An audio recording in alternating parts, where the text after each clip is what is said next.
Hello my YouTube family, কেমন আছেন? আশা করি সবাই খুব খুব খুব ভালো আছেন। কি বুঝতে পারছেন আজকে আমরা কোন ইতিহাস সম্পর্কে আলোচনা করতে চলেছি? তাহলে যারা নতুন আছেন তাহলে অবশ্যই ওয়ান্ডারিং চৈতাকে লাইক, শেয়ার এবং সাবস্ক্রাইব করতে ভুলবেন না। আর পুনরা তো জানেনই যে আমার সঙ্গে থাকলে নিত্য নতুন কত ইতিহাস পাওয়া যায়।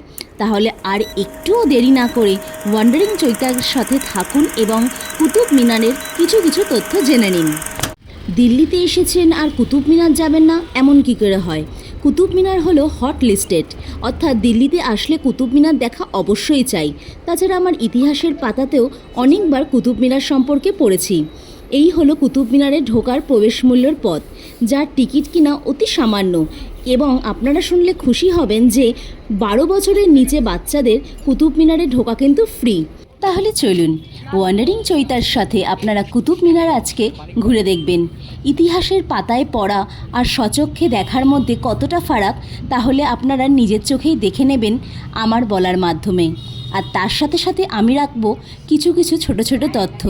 তার জন্য কিন্তু অবশ্যই আমার চ্যানেল অর্থাৎ ওয়ান্ডারিং চৈতাকে লাইক, শেয়ার এবং সাবস্ক্রাইব করতে কিন্তু ভুলবেন না।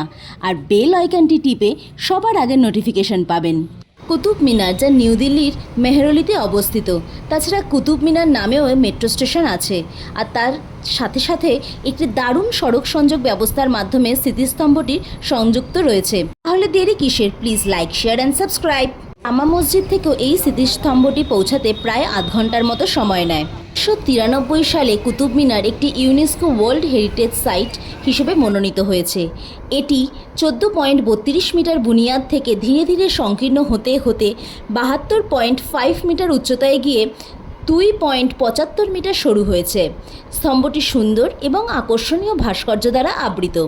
পবিত্র কোরআন থেকে শ্লোকের সঙ্গে লিপিবদ্ধ করা হয়েছে। স্তম্ভটিতে 5টি তল আছে এবং প্রতিটি তলে একটি করে বারান্দাও রয়েছে। যদিও এখন কিন্তু সেখানে উঠতে দেওয়া হয় না বা নিচ থেকেই আমাদের দেখতে হয়। 1981 সালের আগে পর্যন্ত জনসাধারণের জন্য স্মৃতিস্তম্ভটির ভেতরে প্রবেশ করার অনুমতি ছিল। তবে একটি দুর্ঘটনার জন্য কর্তৃপক্ষ নেতৃত্বে আভ্যন্তরীণ বিভাগে জনসাধারণের প্রবেশাধিকার নিষিদ্ধ করে দেওয়া হয়। কুতুব মিনারের নিকটবর্তী বেশ কিছু শ্রেষ্ঠ পরিদর্শনমূলক স্থানের মধ্যে রয়েছে আনসাল প্লাজা, কেল্লা রাই পিথরো, মঠ কি মসজিদ, লাল কেল্লা, গার্ডেন অফ 5 সেন্স, আলাই দরওয়াজা এক্সেট্রা। তবে একথাও ঠিক, কুতুব মিনার কিন্তু বিভিন্ন সময় ভূমিকম্প এবং বজ্রাঘাতে দারুণ ক্ষতিগ্রস্ত হয়েছে। তবে এটি বিভিন্ন শাসকদের দ্বারা সময়ে সময়ে সংস্কার করাও হয়েছে। ইতিহাসের পাতা থেকে স্বচক্ষে দেখার আনন্দ যে কতটা তা বলে বোঝানো যায় না। তো আমার সঙ্গে আপনাদের দেখে কেমন লাগছে আমাকে কিন্তু কমেন্ট করে জানাতে অবশ্যই ভুলবেন না। আর অবশ্যই আমার চ্যানেল অর্থাৎ ওয়ান্ডারিং চৈতার সাথে থাকবেন, পাশে থাকবেন। জানেন কুতুব মিনারের ভবনের মধ্যে একটি লোহা স্তম্ভ রয়েছে। ব্রাহ্মী লিপিতে একটি শিলালিপির স্বীকারোক্তিও রয়েছে। শিলালিপিটিতে ব্যাখ্যায়িত রয়েছে যে এই স্তম্ভটি চন্দ্র নামে একজন মহাশক্তিধর রাজার শরণার্থে কৃষ্ণপদ পাহাড়ের ওপর একটি বিষ্ণু ধ্বজা হিসেবে নির্মিত হয়েছিল। এই লৌহ স্তম্ভটির মরিচা প্রতিরোধের ক্ষমতা বিজ্ঞানীদের হতবুদ্ধিকর করে তুলেছিল। তবে এই স্মৃতিস্তম্ভের কিন্তু একটি কালো দিকও রয়েছে। কি সেটা জানেন কি?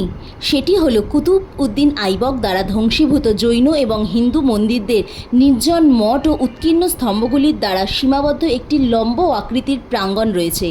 এই ঘটনাটি স্মৃতিস্তম্ভের পূর্বীয় দ্বারের ওপর একটি শিলালিপি হিসেবে নথিভুক্ত করা হয়েছে। কুতুব ভবনটির একটি দেয়ালে সংস্কৃত ভাষায় একটি শিলালিপি রয়েছে, যেটিতে বর্ণিত আছে কুতুব মিনার বিষ্ণুপদ নামে অভিহিত ছিল। এটি খ্রিস্টীয় 4র্থ শতাব্দীতে স্থাপিত হয়েছিল। জানেন কি কুতুব মিনারের কটি সিঁড়ি আছে? গেস করুন তো। ইয়েস, আপনারা ঠিক ধরেছেন, কুতুব মিনারে 379টি সিঁড়ি রয়েছে এবং এটি ভারতের সর্বোচ্চ প্রস্তর নির্মিত টাওয়ার বা স্তম্ভ। এছাড়া এটি দিল্লির অন্যতম আকর্ষণীয় জায়গাও বটে। তবে কুতুব মিনার পুরোটা কিন্তু কুতুবউদ্দিন আইবক দ্বারা শেষ হয়নি। কুতুবউদ্দিন আইবক শুধুমাত্র প্রথম তলাটি সমাপ্ত করেছিলেন। বাকি তলগুলি তার উত্তরাধিকারী দ্বারা উত্থাপিত হয়েছিল। ইনি ছিলেন তার জামাতা ইলতুৎমিশ, যিনি 1211 থেকে 1236 খ্রিস্টাব্দ পর্যন্ত রাজত্ব করেছিলেন। ফিরোজ শাহ তুগলক 1368 সালে সাদা মার্বেলের দুটি বৃত্তাকার তলা নির্মিত করেছিলেন। তার গঠনের উন্নতিতে বিভিন্ন তলগুলির ওপর প্রস্তর খোদিত অলংকারিক শৃঙ্খলা সমন্বিত সম্মুখ দিক প্রসারিত অলিন্দ বা বারান্দাও রয়েছে।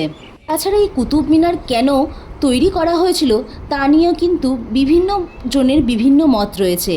1198 খ্রিস্টাব্দে কুতুবউদ্দিন আইবক বর্তমান কুতুব মিনারের উত্তর পূর্বে কুব্বত উল ইসলাম মসজিদ নির্মাণ করেছিলেন।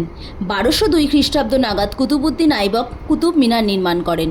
এই স্মৃতিস্তম্ভটির নির্মাণের কারণ জানা যায়নি, কিন্তু ঐতিহাসিক মত প্রকাশ করেন যে এটি একটি বিজয় স্তম্ভ হিসেবে নির্মিত করা হয়।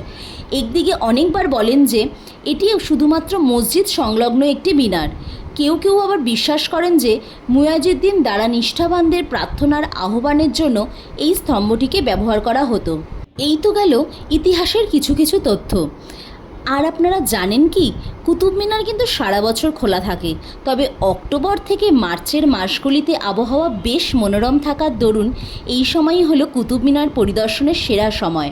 কারণ এখানে রোদ্দুরও কম থাকে, একটু শীতও থাকে এবং আপনারা খুব ভালোভাবে ঘুরে পিকনিকও করতে পারবেন।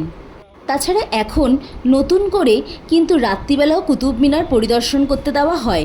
পরিদর্শন বলতে আপনারা পুরো পরিদর্শন করতে পারবেন না, কারণ তখন সেখানে অর্থাৎ রাত্রি 7টা থেকে 7:30টার মধ্যে টিকিট কেটে লাইট অ্যান্ড সাউন্ড করা হয়, যেখানে লাইট অ্যান্ড সাউন্ডের মাধ্যমে ঐতিহাসিক নানা ঘটনা দেখা হয় কুতুব মিনারে।